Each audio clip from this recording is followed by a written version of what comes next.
반갑습니다. 오늘 또 특세 첫째 날 하나님의 위로와 평강 그리고 예비하신 하나님의 은총이 함께 하시기를 축원합니다. 두려움과 함께 더 깊은 신비로라는 제목으로 말씀을 떼어나겠습니다.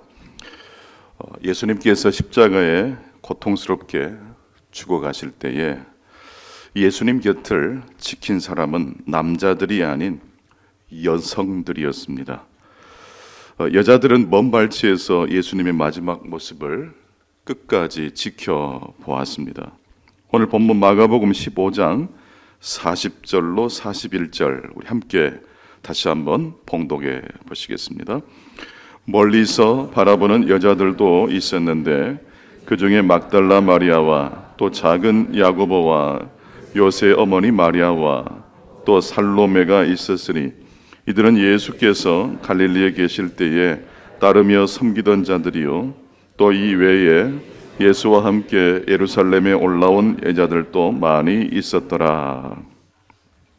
로마 제국에서 이 십자가 처형이라는 것은 아주 잔인한 메시지를 담고 있었습니다. 두 가지입니다. 첫 번째, 로마의 평화는 폭력을 통해서 유지된다는 것이었고, 두 번째, 로마의 평화에 도전하는 자는 십자가 처형을 받게 된다는 것이었습니다. 정리해보면 로마의 평화는 폭력과 두려움으로 유지되는 평화였습니다. 그런데 이 십자가 처형을, 이 십자가의 두려움을 남자들은 참으로 이 메시지에 대해서 두렵게 반응을 했었습니다. 그런데 여자들에게 이 십자가의 메시지는 별 소용이 없었습니다. 여자들이 남자들보다 더 담대했다는 의미가 아닙니다. 애초에 처음부터서 이 십자가의 공포에 여성들은 제외가 되었기 때문입니다. 로마 제국의 입장에서 볼 때 여성들은 로마의 평화에 걸림돌이 되지 않았기 때문입니다. 그러니까 무슨 말씀이냐면 여성들이 이 여자들이 예수님 곁을 지킬 수 있었던 것은 여자들이 강한 존재가 아니라 처음부터서 로마 제국의 평화에 걸림돌이 되지 않는 연약한 존재였기 때문입니다. 너무 약했기 때문에 역설적으로 예수님 곁을 지킬 수가 있었습니다. 하지만 누군가의 곁에서 그 사람 곁에서 있어준다는 것, 그것은 실로 엄청난 일이라고 말씀드릴 수 있습니다. 침묵의 작가, 일본의 엔도 슈아쿠라는 작가가 그런 말을 했습니다. 모든 고통에는 외로움이 따른다. 사랑하는 자녀의 아픔을 부모가 대신 아파해 줄 수 없거든요. 누군가를 대신해서 내가 고통을 겪어줄 수는 없습니다. 그래서 고통은 고통 자체의 통증도 아픈 것이지만 외롭기 때문에 고통이 증폭이 됩니다. 근데 이때 누군가가 내 곁에 다가와서 손을 잡아주면 질병이 사라지지는 않아도 고통 때문에 유발된 무엇이 경감됩니까? 외로움이 사라집니다. 그래서 고통의 상당 부분이 감소가 되는 것입니다. 그래서 병원에 입원해 계신 아프신 성도들을 신방하는 게 보통 일이 아닙니다. 그저 방문해드리고 손을 잡아드리는 것 그 자체가 엄청난 것입니다. 바로 그 연약한 여성들이 예수님의 마지막 십자가 곁을 지킬 수 있었다는 것, 그렇습니다. 모든 고통에는 외로움이 뒤따릅니다. 그럴 때 이 외로움을 통해서 우리는 절망할 수도 있고 또 이 외로움을 통해서 하나님께 더 나아갈 수가 있습니다. 신자의 여정이란 두려움과 함께 더욱더 깊은 신비로 나아갈 수 있는 여정이기 때문에 그렇습니다. 그렇다면 우리가 더 깊은 신비로 나아가기 위해서는 어떻게 해야 될까요? 세 가지로 정리해 보겠습니다. 첫 번째로 두렵지만 십자가 곁으로 가는 여정이 될 수 있어야 합니다. 방금 전에도 말씀드렸던 것처럼 여성들이 예수님 곁으로 나아갈 수 있었던 이유는 남들보다 믿음이 더 좋았기 때문도 아니고 더 씩씩했기 때문도 아니었습니다. 너무 약했기 때문에, 처음부터서 로마의 평화에 제외됐기 때문에 십자가 곁으로 갈 수 있었습니다. 담대한 만큼 소중한 것이 약함이고 두려움입니다. 많은 사람들은 강함의 의미를 많이 부여하는 것 같습니다. 요즘에는 이 약함을 이야기하는 사람들이 별로 없습니다. 디트리티 보네퍼 목사님께서 옥중에서 쓴 옥중 서신이 있습니다. 그 중에 한 대목인데요. 보네퍼 목사님 어떤 분입니까? 위대한 신학자고 위대한 하나님의 사람 아니겠습니까? 이분 역시 옥에 갇혔을 때, 감옥에 갇혔을 때 성경 읽는 것이 쉽지 않았다고 합니다. 한번 읽어드리겠습니다. 다시금 성서를 읽는 게 어려운 상태가 되었다네. 하지만 이 사실에 죄책감을 느끼지는 않아. 그리고 이 상태가 계속되지는 않으리라는 것, 다시 새로운 열정으로 성서로 돌아가게 되리라는 것도 알고 있다네.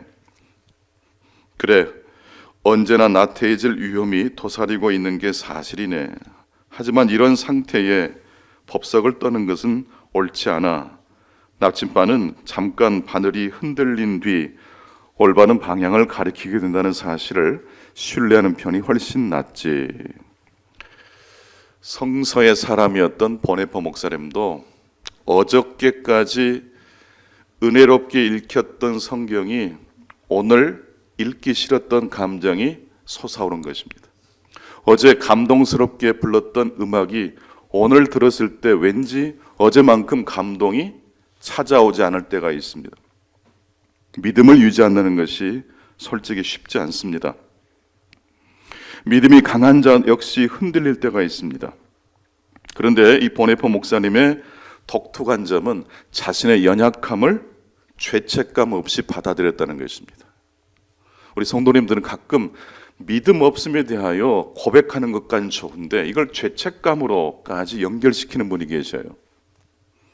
보네퍼 목사님은 성경 읽는 것이 싫어졌다는 것을 죄책감 없이 인정하셨습니다. 그럴 수 있다고 말씀하셨습니다. 이 토마스 머튼이라는 신부가 이 보네퍼 목사님의 이 대목을 언급하시면서 보네퍼 목사님께서 믿음의 실력을 제대로 보여준 대목이다라고 평가하셨습니다.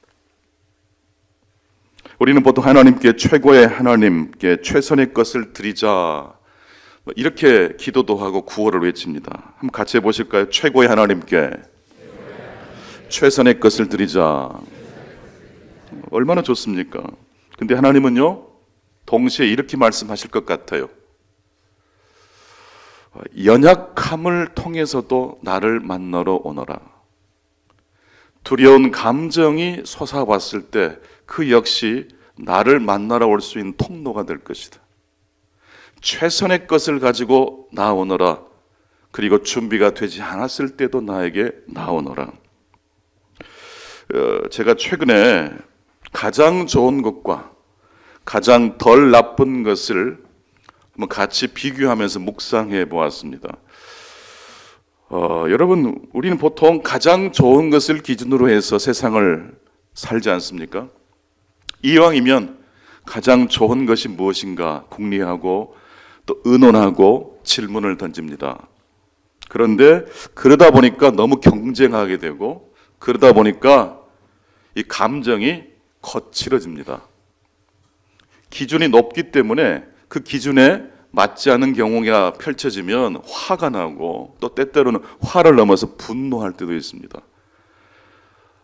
그런데 가장 좋은 것이 좋은 것이지만 잠시 내려놓고 가장 덜 나쁜 것을 한번 기준 삼아서 한번 여러분의 가정과 여러분의 삶을 한번 살펴보신다면 어떨까요? 밭에 감추인 보화를 찾았던 농부처럼 가장 좋은 기준으로 하면 보화가 잘 안 보여요. 100점이 기준인 사람에게 90점은 점수도 아니잖아요. 너무 기준이 높아요. 근데 덜 나쁜 것을 한번 찾아볼까? 한번 좌우를 한번 서로 바라보시면서 당신이 하나님의 축복받은 사람입니다라고 인사하시겠습니다. 시작. 네, 왜냐하면 방금 여러분들은 가장 덜 나쁜 기준으로 보셨기 때문입니다. 가장 최고의 기준으로 보면 남편과 아내가 좋을 때도 있고 이쁠 때도 있는데 거의 대부분은 그렇고 그래요. 그렇고 그래요. 어쩌다 한 번씩 감동이 오시지 않습니까? 그런데 가장 덜 나쁜 기준으로 보면 앞꼭지도 이쁘고 뒷꼭지도 이뻐요. 괜히 콧노래가 나와요. 이게 기준이 바뀌어지니까 이런 일들이 벌어집니다. 여러분, 완벽했기 때문에, 담대했기 때문에 여성들이 예수 그리스도 십자가 곁으로 간 게 아닙니다. 그 시대의 기준으로 보면 아예 통계에도 들어오지 못한 연약한 존재였기 때문에 로마 병정들이 볼 때 여성들이 이렇게 가까이 오는 것은 배제하거나 막을 필요가 없어요. 그런데 예수 그리스도 입장에서 볼 때 십자가 곁에서 마지막까지 예수를 지켜준 사람이 있었습니다. 그래서 예수님은 덜 외로우셨어요. 두 번째로 신자는 그때와 지금 이곳을 이어주는 십자가의 신비에 응답할 줄 알아야 합니다. 오늘 본문에 보면 특이한 한 사람이 등장합니다. 로마의 엘리트 장교 백부장입니다. 예수께서 이제 마지막 다 이루었다 마지막 말씀을 남기시고 운명하셨을 때 로마의 백부장이 느닷없이 예고도 없이 예기치 않게 이는 진실로 하나님의 아들이었도다라고 고백을 합니다. 웬일인지 모르겠습니다. 저는 이 성경을 읽다가 이 대목에서 가장 먼저 멈추게 되고 골똘히 묵상하게 됩니다. 그리고 상상하게 됩니다. 로마의 최고의 교육을 받은 로마의 평화를 선두에서 지휘했던 이 로마의 엘리트 장교가 왜 예수의 죽음을 목격한 이 사람이 이런 고백을 하게 되었을까? 여러분, 하나님의 신비, 하나님의 임재, 하나님의 나라는 언제 도래할까요? 느닷없이 우발적으로 도래한다는 것입니다. 같이 한번 해보실까요? 느닷없이 우발적으로. 네, 예기치 않게 노력한 만큼 주어지는 보상이 있지만 하나님의 나라는요, 노력하지 않았는데 느닷없이 도래할 때가 참 많습니다. 때문에 우리는 하나님의 신비에 응답하려면 느닷없이 도래할 하나님의 신비에 늘 우리의 마음을 열어놓고 있어야 합니다. 그런데 오늘 본문을 보면 약간의 힌트를 발견할 수 있을 것 같습니다. 마가복음 15장 39절 같이 보시겠습니다. 예수를 향하여 섰던 백부장이 그렇게 숨지심을 보고 이르되 이 사람은 진실로 하나님의 아들이었도다 하더라. 예수를 향하여 섰던 이 부분을 묵상하지 않을 수가 없습니다. 백부장이 예수의 십자가를 슬쩍 보거나 바라보지 않았던 사람이 아니라 예수를 향하여 섰습니다. 즉 예수 십자가의 전 과정을 친히 주관했다는 말입니다. 예수님께서 십자가 위에서 남기셨던 7마디 말씀도 이 엘리트 장교는 다 들었을 겁니다. 그리고 마지막 예수께서 운명하실 때 이 장교에게 판단중지라는 사건이 일어난 것입니다. 여러분, 판단중지라는 사건이 경험될 때가 언제입니까? 놀라운 광경을 목격했을 때, 아름다운 자연을 맞닥뜨렸을 때, 뛰어난 예술 작품을 관람하게 됐을 때 기존의 내 생각이 멈춰버려요. 내가 지금까지 가졌던 스트레스, 무슨 생각 자체가 사라져버려요. 잠깐. 그러면서 나의 딱딱해졌던 나의 어떤 그 딱딱함이 균열을 일으킵니다. 말랑말랑해진 상태가 되면서 내 마음속에 변화가, 나도 모르는 새로운 나를 발견하게 되는 것입니다. 프란체스코 성인도 십자고상 앞에 나아가서 묵상하다가 인생관이 바뀌었거든요.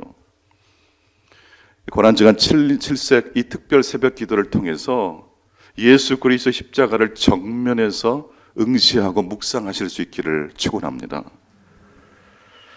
남편도 잠깐 내려놓으시고 아내도 내려놓으시고 걱정거리도 잠시 내려놓고 예수 그리스도 십자가를 응시하자라는 말씀입니다. 이 모든 전 과정을 지켜보았던 백부장, 즉 뭔가 차곡차곡 쌓였던 것이죠. 오늘 예배 가운데 오신 분들 중에 은혜 받은 분도 계시거든요. 있습니다. 한두 분은 다 은혜 받으셔요.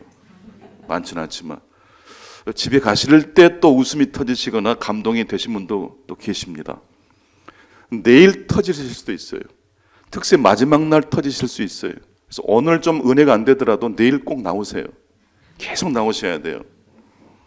왜냐하면 하나님의 은혜, 하나님 나라는요, 쌓여서 차곡차곡 쌓인 것이 어느 날 확 터질 때가 있기 때문입니다. 물극 필반이라는 말씀이 있죠. 사물이 극에 달하면 반드시 반전한다. 며칠 전 전대운동장 캠퍼스를 좀 거닐었는데 목련이 피었더라고요.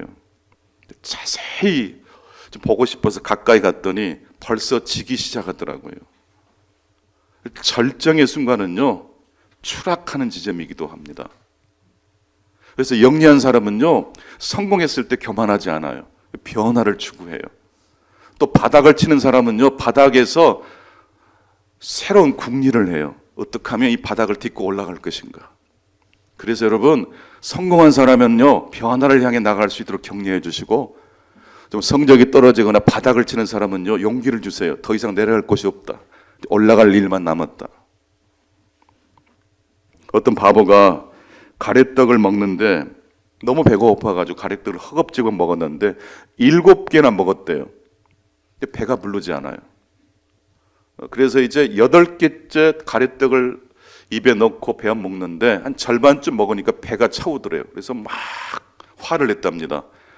아우, 내가 괜히 이 앞에 7개를 먹었다고. 이 떡 8개째 이 떡만 먹었으면 배가 불렀을 텐데 괜히 7개를 먹었다. 바보 맞죠? 이 사람만 바본가요? 우리는요, 쌓여서 하나님의 은혜가 도착한다는 걸 잊어버릴 때가 많아요. 가래떡 먹고 괜히 7개 떡 먹었다라고 투덜댔던 그 바보가 사실 우리의 삶의 이야기 속에도 있습니다. 도미솔, 도미솔. 이 솔이 화음이 되죠. 왜 그럴까요? 도와 미를 기억하기 때문에 솔이 그냥 솔만 누르는 음이 아닙니다. 도미솔, 그렇죠? 쌓여져서 화음이 되는 것처럼 백부장이 예수의 죽음 앞에 이는 진실로 하나님의 아들이었도다, 그 순간 고백한 게 아니라 그 앞전에 쌓여져 왔던 것이 폭발한 겁니다. 그런데 도미솔의 솔은요, 솔로 끝나지 않습니다. 그 다음에 도를 맞이할 준비를 하는 의미입니다. 도미솔 도. 예수의 십자가는요, 십자가일 뿐만 아니라 부활을 예비하는 흔적이 펴 있는 것이라는 것입니다. 여러분의 상처는요, 상처로 끝나지 않아요. 새로운 미래가 들어올 수 있는 홈이 되는 겁니다. 베트남 참전을 하셨던 헬기 조종사로 참전했던 장교께서 이제 장성까지 별을까지 따시고 전역하셨는데, 전역하시고 지리산으로 들어가셔서 거기서 집을 짓고 사시는데 이유가 있어요. 전쟁 때 죽었던 동료들 생각이, 비참하게 죽어갔던 그 장면이 잊을 수가 없어요. 그 트라우마에 시달리다가 아예 그냥 지리산에 들어가기로 하신 거예요. 그래서 날마다 등산하시고 자연이 주는 치유가 있지 않습니까? 그래서 한 몇 년 사시면서 많이 회복이 되셨는데 그래도 20%가 회복이 안 돼요. 어느 날 이분이 이제 동네 할머니들과도 잘 지내는데 할머니와 함께 밭을 같이 매다가 할머니의 사연을 들은 거예요. 할머니가 보통 그 마을 주변에 사신 할머니들은 결혼을 한 3번, 또 어떤 분은 4번까지 하신 분도 계셔요. 이유가 뭘까요? 6.25 사변 때 지리산, 이 빨치산이, 그래서 밤이면 이쪽 사람이, 또 저녁이 되면 또 저쪽 사람이, 그래서 남편을 순식간에 잃게 되고 먹고 살아야 되잖아. 애들 어떻게 합니까? 다시 또 재혼하면 또 죽어요. 그래서 어떤 분은 4번까지도 결혼하시게 된 분이 계셔요. 그 이야기를 듣는데 내 트라우마는 이 할머니의 인생에 비하면 아무것도 아니구나. 그래서 회복이 되시더래요. 여러분의 상처와 아픔에 예수 그리스도의 십자가의 상처가 포개지실 수 있기를 바랍니다. 그리고 여러분의 상처가 상처로 끝나지 않고 하나님의 복음으로 이 상처가 채워져서 또 누군가에게 여러분의 이야기가 도움이 되실 수 있기를 축원합니다. 마지막 3번째입니다. 예수님은 더 깊은 신비로 나아가는 첫 번째이자 유일한 길입니다. 왜 예수님은 더 깊은 신비로 나아가는 첫 번째이자 유일한 길일까요? 저는 예수님이 유일한 구원자라는 사실을 믿습니다. 여러분도 믿으시죠? 천하 인간의 구원을 얻을 만한 다른 힘을 하나님께서 주신 적이 없습니다. 그런데 저는 예수님을 믿지만 예수님이 날마다 새롭게 느껴집니다. 가끔씩은 낯설게 여겨지기도 합니다. 사랑이란 무엇일까요? 모든 걸 다 이해한 다음에 사랑이란 감정이 솟아오릅니까? 여러분 연애 시작하실 때 다 알고 시작하셨습니까? 몰랐기 때문에 여기까지 온 것 아닙니까? 속기도 많이 속으셨지 않습니까? 지금도 행복한 사람은요, 또 속는 분인 것 같아요. 그 사람을 내가 다 알고 사랑하는 사람은요, 성자. 그런 분들은 흔치 않습니다. 다 알고 누군가를 위해준다? 거의 불가능에 가깝지 않습니까? 그런데 어떤 사람은요, 이해해주고 용납해주는 또 성숙한 신자도 있지만, 저 같은 사람은 어떤 식으로 부부관계를 더 깊게 넓게 승화시키냐면요, 아직도 모르겠더라고요. 그 나이가 지금 26, 7 됐는데 아직도 모르겠어요. 잘 통제가 안 됩니다. 이 정도 되면 이렇게 될 것 같은데 안 돼요. 처음에는 이걸 못 알아먹고 저도 투덜거렸거든요. 아니더라고요. 여러분, 사랑이란요, 상대방을 다 안다고 생각하지 않는 지점에서부터 시작되는 거더라고요. 모른다고 생각하니까, 내가 알지 못하는 영역이 있다고 생각하니까요, 예뻐 보이더라니까요. 괜찮더라니까요. 근데 다 안다고 생각하면 화가 나요. 짜증이 나고 투덜대고. 당신은 이래서 싫어. 얼마나 무서운 말인지 몰라요. 이게 확정 판결이거든요. 대법원 판결하고 똑같습니다. 예. 당신은 이래서 싫어. 더 이상 나아갈 곳이 없어요. 이제 끝났어요, 이제. 여러분, 인간의 관계라는 것이 이렇게 확정적으로 결론을 지어낼 수 있나요? 여러분은 여러분 자신을 다 알고 계세요? 나도 모르겠는데 아내를 다 알 수 있습니까? 자녀들은 더더구나 알 수 없습니다. 요즘 저희 집 풍경은요, TV를 같이 안 봐요. 지 방에서 지가 알아서 보더라고요. 그러니까 저희 부부만 덩그러니 큰 TV 앞에서 TV 보다가 흩어져요. 요즘 풍경이 다 이렇죠. 다 스마트폰으로 이렇게 보는 것이지 정규 방송 안 보더라고요. 다 짤로 보지. 그런데 그 아이들을 처음에는 야, 밥 먹을 때는 좀 TV 꺼, 스마트폰 꺼 라고 할 뻔했어요. 저도 어쩔 뻔했어요. 그랬다가는 관계 다 끊어지잖아요. 지금도 밥을 같이 먹어도 앞에다가 아이패드 켜놓고 딱 보면서 읽습니다. 아버지가 앞에서 식사를 하시든지 말든지. 근데 제가 이 텍스트를 어떻게 읽어낼까 처음에는 헷갈렸는데, 한 번도 본 적이 없는 텍스트라고 생각하니까 괜찮더라고요. 네. 새로운 인종이 탄생한 거잖아요. 그랬더니 매력이 있어요. 내가 안다고 생각하면 화가 나는데 내가 모르는 텍스트를 읽는다고 생각하니까 그때부터 신비로워요. 예뻐 보여요. 앞꼭지도 예쁘고 뒷꼭지도 예쁘고 하는 모든 행동 하나하나가 새로운 관점에서 열리게 되더라는 말씀입니다. 당신은 이래서 좋아. 당신은 이래서 싫어. 똑같은 말이에요. 당신은 아직도 내가 모르는 영역이 참 많은 것 같아. 이때부터 사랑이 다시 시작될 줄로 믿습니다. 아도르라는 그 철학자 그런 말을 했습니다. 불꽃놀이는 예술의 완전한 행태다. 완성의 순간 사라져가기 때문이다. 여러분, 신앙의 놀라운 신비 체험, 하나님 체험도 마찬가지, 불꽃놀이와 같아요. 백부장이 이는 진실로 하나님의 아들이었도다. 이 체험은 영원할까요? 불꽃놀이와 같을까요? 불꽃놀이와 같아요. 이게 진정한 하나님이 이 사람을 만나준 사건이지만 여기에 고정되거나 이것을 화석할 수가 없어요. 진실로 진정한 체험이라면 그것은 사라져야 돼요. 그게 진짜라면 사라지는 거예요. 목련꽃이 진짜라면요, 져야 돼요. 그리고 내년에 다시 피어야 돼요. 오늘부터서 이 말씀을 듣는 가운데서 여러분 남편과 자녀가, 아내가 새롭게 해석되시기 바랍니다. 소명교회가 새로워지실 수 있기 바랍니다. 소명교회가 낯설어지실 수 있기를 바랍니다. 내가 이미 알고 있다고 생각하는 순간 신앙도 일상도 권태가 찾아와요.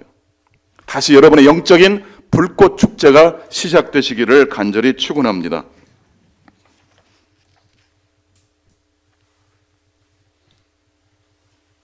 일본에 하마구치 루스케라는 유명한 감독이 계십니다. 이분이 2021년도에 드라이브 마이 카라는 영화를 만드셨는데요. 이 영화의 가장 중요한 대사는 딱 이겁니다. 이 한 문장이거든요. 나는 제대로 상처를 받았어야 했었어. 이게 이 3시간짜리 영화의 가장 핵심 대사입니다. 나는 제대로 무엇을 받았어야 합니까? 상처를 받았어야 되는데 상처를 받기 싫어서 외면하다가 더 큰 상처, 딜레마를 겪게 된 이야기입니다. 이 주인공 남자 배우가 가오쿠인데요, 연극을 연출하는 감독입니다. 아내는 오토라는 이름을 가진 여성인데 아름다운 미모를 소유한 드라마 작가로서 또 대성한 사람입니다. 어느 날 남편 가오쿠가 해외 출장을 떠났다가 비행기가 연착이 되는 바람에 집으로 다시 돌아왔어요. 초인종을 눌러야 되는데 열쇠를 가지고 문을 열고 들어갔는데 여러분이 기대하는 것처럼 일어나지 말아야 될 일이 일어나 버리고 말았어요. 아내가 딴 남자와 불륜을 저지르는 장면을 남편이 목격한 거예요. 눈 동그라지지 마세요. 이게 영화 이야기니까 진짜 있었던 이야기는 아닐까요? 근데 남편이 그걸 보고 얼마나 기가 막혔겠어요. 당장 멈춰, 이게 뭐야? 라고 해야 되는데 남편이 그 장면을 목격하고도 그대로 집을 나갑니다. 남편이 상처를 받지 않았기 때문이 아닙니다. 엄청난 상처를 받았지만 아내가 자신을 떠나게 될까 봐 두려운 나머지 진실을 직면하기를 외면했던 것입니다. 그 사건 이후에 남편 행동이 좀 이상해졌겠죠. 그래서 아내가 낌새가 좀 이상하니까 작심을 하고 여보 오늘은 좀 일찍 퇴근하셔요. 제가 할 말이 있어요 라고 했습니다. 남편의 입장에서는 이 아내의 말이 어떻게 들렸겠습니까? 이제 헤어지자라는 말을 하려고 저러나? 그래서 일찍 퇴근을 못하고 뺑뺑 돌다가 늦게 도착을 했어요. 늦게 귀가를 해서 집에 와보니까 아내가 심장마비로 죽어 있는 거예요. 남편은 기가 막힙니다. 아내에게로부터 들어야 될 말이 있는데 아내는 더 이상 말을 하지 못하고 죽어버린 겁니다. 그래서 절규하듯이 가오쿠는 이렇게 말합니다. 나는 제대로 상처받았어야 했어. 이 말은 무슨 말입니까? 이 고통이 나를 무너뜨릴 수 있는 어마어마한 고통일지라도 그 고통이 무엇으로도 씻기지 않는 고통일지라도 계속해서 그게 나를 괴롭힐 고통일지라도 그럼에도 불구하고 이 고통을 제대로 직면하고 승화했었어야 했다라는 이야기입니다. 두려움, 연약함, 우리가 참 쳐다보기 싫은 거거든요. 특히 상처는 더더욱 그렇습니다. 근데 이 고난 주간을 통해서 예수님의 십자가를 바라보시면서 여러분의 상처도 직면하실 수 있기 바랍니다. 더 큰 상처 받기 싫어서 외면했고 옆으로 제쳐놨던 상처들 있지 않습니까? 그걸 가지고 기도하십시다. 그걸 가지고 기도하실 때 여러분의 인격과 힘을 가지고 기도하는 게 아니라 예수의 십자가의 힘을 가지고 기도하실 수 있기를 바랍니다. 예수의 그 피 묻은 손에 여러분의 피 묻은 손이 겹쳐지면 됩니다. 오늘은 세 가지로 말씀을 드렸습니다. 첫 번째, 두렵지만 십자가 곁으로 나아가는 이 여정이 신자의 여정입니다. 연약하기 때문에 더 나아갈 수 있습니다. 두 번째, 신자는 그때와 지금 이곳을 이어주는 십자가의 신비에 응답할 줄 아는 사람입니다. 마지막 세 번째, 예수님은 더 깊은 신비로 나아가는 첫 번째이자 유일한 길입니다. 첫 번째이자 유일한 길. 예수가 첫 번째이자 유일한 길이라는 것은 예수가 구원자라는 말이기도 하지만 예수님은 날마다 내가 생각하지 못했던 방식과 방법으로 우리를 찾아오신다라는 말씀입니다. 그래서 여러분, 내가 이미 경험했던 놀라운 축복의 경험에 고착되지 마시고 이미 다 타버린 장작 속에서 불꽃 찾지 마시고 새롭게 이 2024년도에 내 인생을 불태울 하나님의 불꽃을 찾으실 수 있기 바랍니다. 이제 고정관념을 조금 내려놓고 가장 좋은 걸 지향하는 건 좀 내려놓고 가장 덜 나쁜 것을 찾아보자. 이 기준만 바꿔도 우리가 얼마나 많은 것들을 지금 누리고 있고 감사해야 되는지를 알게 될 것입니다. 하나님의 축복이 함께 하시기를 축원합니다. 이제 기도하시기 전에 잠시 묵상할 수 있는 말씀을 읽어드리겠습니다. 성도 여러분, 하나님의 신비는 결국 드러납니다. 하지만 서두르지 말고 잠시 묵상하십시다. 상처받는 것을 두려워해서 상처를 외면해서는 안 될 것입니다. 두려움과 함께 더 깊은 신비로 나아가야 합니다. 제대로 상처받았어야 했어라는 가혹회의 절규가 주는 교훈은 무엇일까요? 왜 하나님은 예수님을 내버려 두셨을까요? 왜 하나님은 그 모진 고통을, 그 길을 걷도록 허락하셨을까요? 이 두 가지 질문을 던지시면서 이 아침 하나님께로 나가시는 시간 되시기를 축원합니다. 고마우신 하나님, 고난주간 특세 첫째 날입니다. 그동안 하나님께서 우리와 함께 하셨던 그 은혜가 이제 이 특세 기간을 통해서 무르익게 하시고 절정의 순간을 만나게 해 주시옵소서. 그리고 하나님의 뜨거운 은총을 경험할 뿐만 아니라 그 순간을 영원한 것처럼 착각하지 않게 하시고 날마다 매 순간마다 하나님이 새로운 방식으로의 삶을 찾아오심을 마음을 활짝 열고 맞이할 수 있는 그러한 새로운 사람들로 다 태어날 수 있도록 도와 주옵소서. 다 정리가 된 다음에 믿겠다, 사랑하겠다 이렇게 생각하지 않게 하시고 미완성인 채로 흘러가는 우리 인생이지만 매 순간 우리와 함께 하시는 하나님을 바라보게 하시고 그동안 밀어놓았던 우리를 괴롭혔던 그 문제를 정면으로 돌파해낼 수 있는 이 한 주간 되게 해 주옵소서. 예수 그리스도 이름으로 간절히 기도하옵나이다. 아멘. 지금은 우리 주 예수 그리스도의 은혜와 하나님 아버지의 놀라우신 사랑하심과 성령님의 교통하심이 오늘도 주 앞에 나와 엎드려 기도하시고 결단하시며 나아가시는 모든 이들 가운데 이 한 주간 모든 집회 위에 영원히 함께 하시기를 간절히 축원하옵나이다. 아멘.